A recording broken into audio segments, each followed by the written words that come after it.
नमस्कार। आज हम अध्ययन करेंगे यूपी बोर्ड क्लास 12 की third poem A tiger in the जू का। ए टाइगर एक टाइगर चीता इन द जू जू में चिड़ियाघर में एक टाइगर। ठीक है। इसके पोएट हैं जॉर्ज लेजली नॉरिस। देखते हैं पोएम के बारे में थोड़ा। The poem written by Leslie Norris explains the agony and helplessness of a cage tiger. जो कविता है लेजली नॉरिस द्वारा लिखित, ये एक्सप्लेन्स करती, व्याख्या करती है अगोनी, पीड़ा, एंड हेल्पलेसनेस और असहायपन ऑफ ए केज टाइगर, एक पिंजड़े में बंद चीते की। मतलब एक पिंजड़े में बंद टाइगर है, उसकी क्या पीड़ा होती है और कितना हेल्पलेस होता है वो, इस बारे में ये व्याख्या करती है पोएम। एंड लिव्स इन ए जू, दैट लिव्स जो रहता है, इन ए जू एक चिड़ियाघर में। द पोएट एक्सप्लेन्स कवि व्याख्या करता है what his life could be, कि उसका जीवन कैसा हो सकता था if had been a free animal, यदि वह एक स्वतंत्र एनिमल होता, स्वतंत्र जानवर होता। The poet has tried to explain, कवि ने व्याख्या करने की कोशिश की है about the conditions of animal, जानवरों की दशाओं के बारे में, दैट आर केज्ड, जो पिंजड़े में बंद कर दिए जाते हैं, बाय ह्यूमन बीइंग्स, मनुष्यों के द्वारा, फॉर देयर ऑन फन, अपने खुद के मनोरंजन के लिए। कवि ने उन जानवरों की स्थिति की व्याख्या करने की कोशिश की है जिन्हें मनुष्य अपने खुद के मनोरंजन के लिए पिंजड़े में बंद कर लेता है। This poem contrasts a tiger in the zoo with the tiger in its natural habitat. यह कविता ए टाइगर इन द जू, मतलब एक चिड़ियाघर में टाइगर, और एक टाइगर अपनी प्राकृतिक हैबिटेट में, अपनी प्राकृतिक आवास में जो रहता है टाइगर, उससे उन दोनों में अंतर स्पष्ट करती है। The poem moves from the zoo to the jungle, कविता चिड़ियाघर से जंगल की ओर शिफ्ट होती है, and back again to the zoo, और फिर वापस से चिड़ियाघर में आ जाती है। Read the poem silently once, एक बार कविता को साइलेंटली होकर चुपचाप पढ़िए। And say which stanza speak about the tiger in the zoo, कौन सा जो स्टैंजा है वो चिड़ियाघर वाले टाइगर के बारे में बताता है। एंड विच वन, और कौन सा stanza speak about the tiger in the jungle, जंगल वाले टाइगर के बारे में बताता है जो जंगल में रहता है, स्वतंत्र रहता है। ठीक है, तो अध्ययन करते हैं हम यहाँ से पोएम का। He stalks in his vivid stripes the few steps of his cage on pads of velvet, quiet in his quiet rage. He stalks, वह चलता है, गर्व से चलता है, इन हिज विविध स्ट्राइप्स, अपनी चमकीली धारियों में, द फ्यू स्टेप्स, कुछ कदम, ऑफ हिज केज, अपने पिंजड़े में। अब जाहिर सी बात है, सीधी सीधी बात है, अगर केज आया है तो कौन से टाइगर की बात हो रही है? जो पिंजड़े में बंद चिड़ियाघर वाले टाइगर की बात हो रही है। ठीक है, तो वह अपने पिंजड़े में कुछ कदमों तक अपनी चमकीली धारियों में चलता है।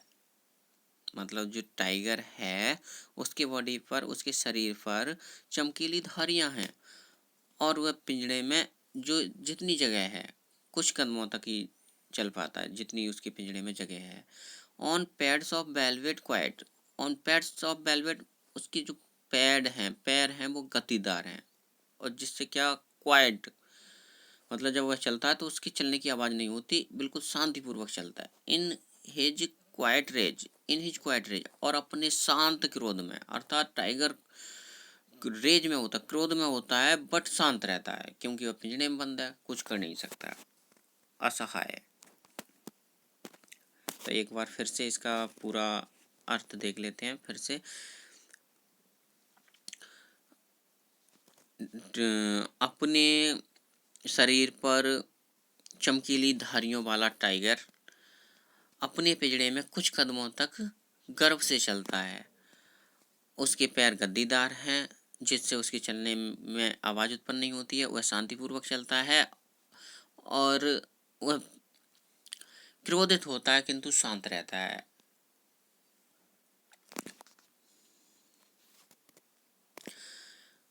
अब देखो अगले स्टेंजा में कभी जंगल में जो टाइगर होता है उसकी बात कर रहा है कि जो जंगल का टाइगर है वो क्या कर रहा होगा इस समय। He should be lurking in shadows. He should be lurking, वह घात लगा रहा होगा और कहाँ पे, इन शैडो, छायादार स्थान में।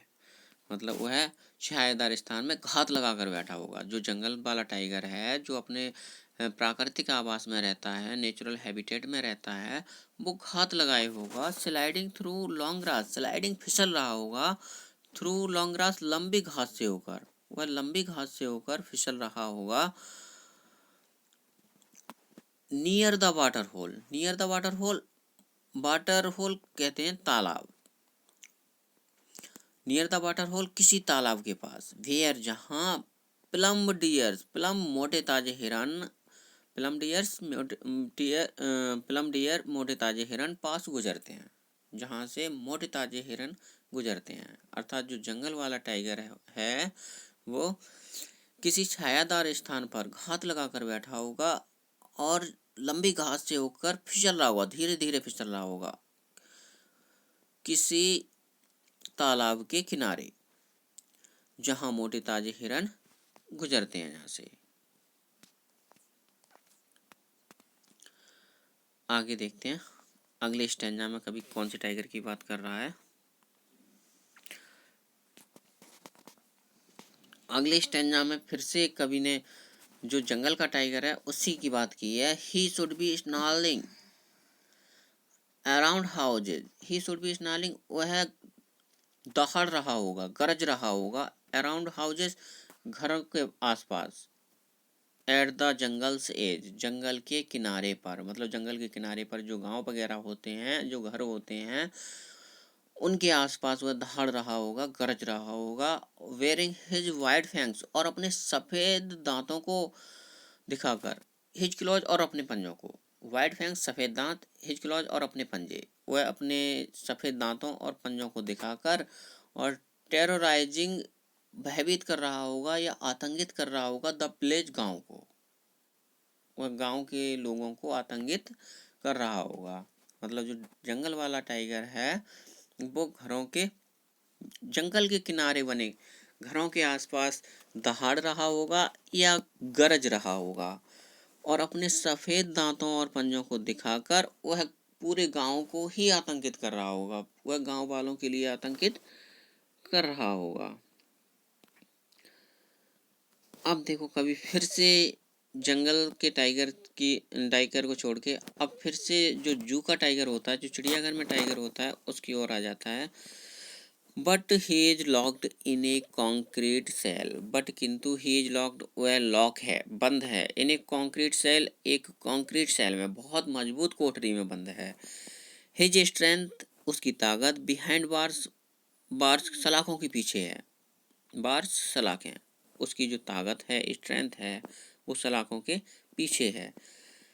Stocking the length of his cage, stalking चलता है, सम्मानपूर्वक चलता है, द लेंथ, लंबाई को, ऑफ हिज केज, अपने पिंजरे की, वह अपने पिंजरे की लंबाई को, जितनी बड़ा उसका पिंजरा है उस लंबाई को वह सम्मानपूर्वक चलता है। और इग्नोरिंग विजिटर्स, इग्नोरिंग अनदेखा करते हुए, उपेक्षा करते हुए, विजिटर्स भ्रमण करने वाले व्यक्ति, मतलब जो देखने वाले व्यक्ति हैं, जो उसे देखने आते हैं चिड़ियाघर में, उन लोगों की उपेक्षा करते हुए वह सम्मानपूर्वक चलता है। He hears the last voice of at night. He hears the last voice, वह अंतिम आवाज सुनता है। at night, रात को, वह रात को अंतिम आवाज सुनता है। और किसकी आवाज सुनता है? the patrolling cars, गश्त लगाती हुई कारों का, जो गश्त लगाती हुई कारें होती हैं उनकी वह अंतिम आवाज को रात को सुनता है। कौन सा टाइगर? जो चिड़ियाघर में बंद है, अर्थात जो चिड़ियाघर में टाइगर बंद है वह रात को अंतिम आवाज, गश्त लगाती हुई कारों की आवाज को सुनता है। And stares with his brilliant eyes, stares घूरता है विद हिज ब्रिलियंट आइज, अपनी चमकदार आंखों से, और वह अपनी चमकदार आंखों से घूरता है एट द ब्रिलियंट स्टार्स, चमकते हुए सितारों को, और वह अपनी चमकदार आंखों से चमकदार सितारों को घूरता है। ठीक है, तो ये आपकी पोएम थी। पहले तो कवि ने जंगल के चिड़ियाघर के टाइगर की बात की थी, और उसके बाद वो जंगल के टाइगर की ओर आया था कि जंगल का टाइगर क्या करता है, और फिर वह वापस चिड़ियाघर में आ जाता, चिड़ियाघर। तो इस प्रकार से उसने जो चिड़ियाघर में बंद, पिंजड़े में बंद टाइगर होते हैं, उनका दुख प्रकट किया है, और उनकी जो असहायपन होता है जब वे बिल्कुल उसमें कैद होते हैं पिंजड़े में, तो वो जिस प्रकार से असहाय होते हैं, उसके असहायपन को, उसकी हेल्पलेसनेस को कवि ने बहुत सुंदर तरीके से वर्णन किया है। ठीक है, तो इस वीडियो में इतना ही, मिलते हैं अगली वीडियो में। जय हिंद।